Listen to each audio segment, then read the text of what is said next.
Royal DMS CEO Feike Sijbesma is a global climate leader at the World Bank. He has been urging businesses to do more on climate change, and he joins me now.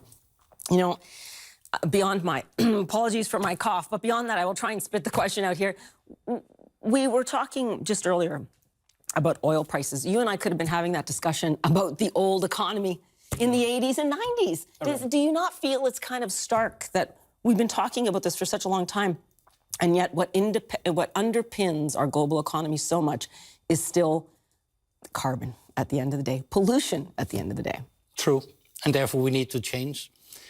4 years ago, almost 200 governmental leaders were together in Paris, and we agreed to be within 1.5 to 2 degrees Celsius.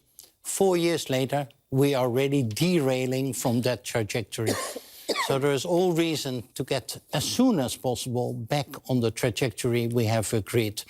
Once again, with 200 governmental leaders, with hundreds of CEOs, with many NGOs in the world, for the next generations, we need to take care that we decrease our carbon emissions. Okay, your company has led the way.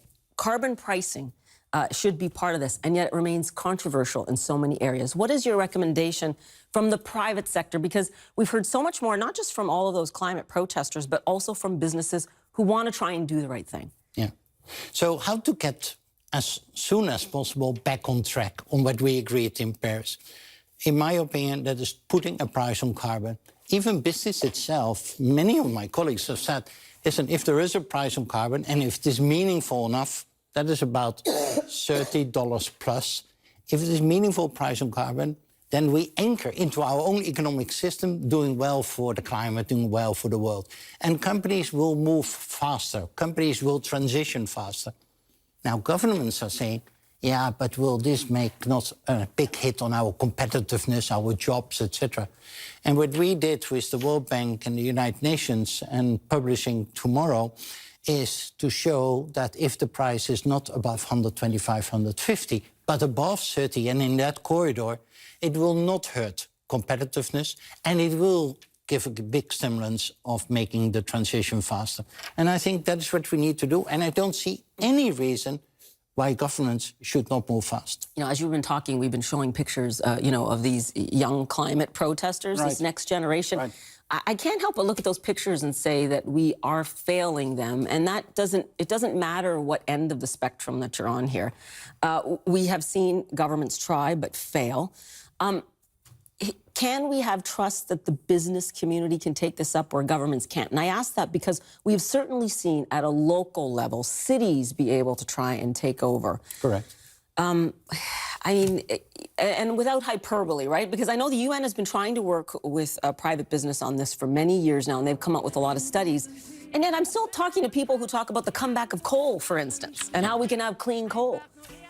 You sound a little bit that you are not hopefully giving up or being cynical. I think I feel like a lot of people do, that we are letting down the younger generation, and I think feel hopeless to do it. And you know what? I'm going to tell you something. It's not just from, you know, let's say people like me who don't, you know, I'm not running a business.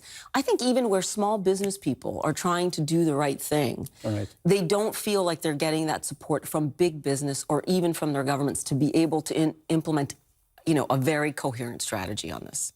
Well, in this report about putting a price on carbon, so giving a hit to companies who do not transition fast enough, is supported by almost 100 companies. I'm leading a group with the World Economic Forum of almost 80 business leaders, CEOs of big multinational companies, who say voluntarily to governments, please put a price on carbon. Please give us the financial stimulants to transition faster.